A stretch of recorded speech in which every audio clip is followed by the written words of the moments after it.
If you've been watching RIM TV this week, you know we were on site at the 2013 RIMS conference in Los Angeles. We spoke with many experts from leading insurers, brokering operations, service providers, and more. We'd like to thank Brian Vermeer for his great coverage of RIMS 2013 and Ty Sagalo for his contributions on innovations discussed at the conference. Our coverage of RIMS 2013 continues next week with more interviews and a closer look at some of the major topics discussed, including the sluggish economy, technology and cyber insurance, and terror risk in the renewal of TRIPRA. We leave you with some of the sights and sounds from RIMS 2013.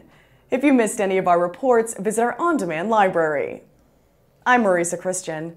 Join us next time for more world risk and insurance news on RIM TV.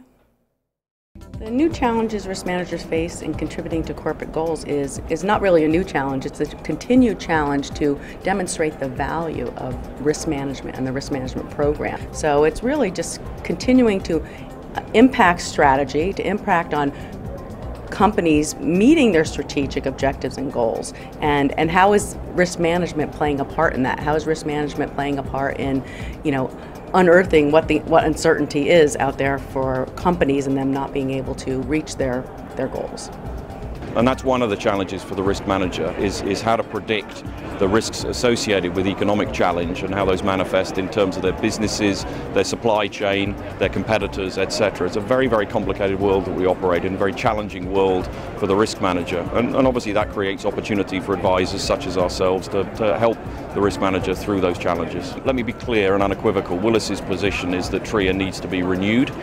We think that is obviously in the interest of the insurance industry and the provision of that type of insurance backstop from your government, but also in terms of the macroeconomic picture and the ability for organizations to invest in infrastructure, to develop their businesses and to grow. And the last issue I wanted to raise was one of terrorism.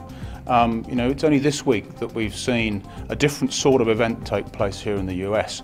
And we see around the globe a still fast-moving world that both clients, insureds, risk managers and insurers all need to make sure that what we do our best to do is ensure that there is a relevant, where possible, risk transfer product available to all that reflects the new and ever-changing world. Our best estimate of how much is written in captives today is that about $50.5 billion worth of terrorism limits are written through captive insurance companies. The big concern at the moment is, will TRIPRA be renewed at the end of 2014 or will it expire? If it expires, captives are no longer going to be able to get that reimbursement from the government, which means that they could have liabilities that are larger than their assets. However, flooding the market with $50.5 billion worth of extra demand for limits is in turn going to push up prices and capacity. So yes, in some form, I believe that captives will have to be part of the terrorism program, whether it expires or not. More than 67% of companies are now say that they have an enterprise risk management program in place. In the hardening market, what we're seeing as the people are starting to pay more for their premiums, they're in negotiations with the carriers, they want to be on equal footing. So we're seeing about a third of clients are starting to use analytics to understand how much risk they should be retaining, and so they can understand how the best to use their capital, whether that's in financing themselves or using the insurance markets.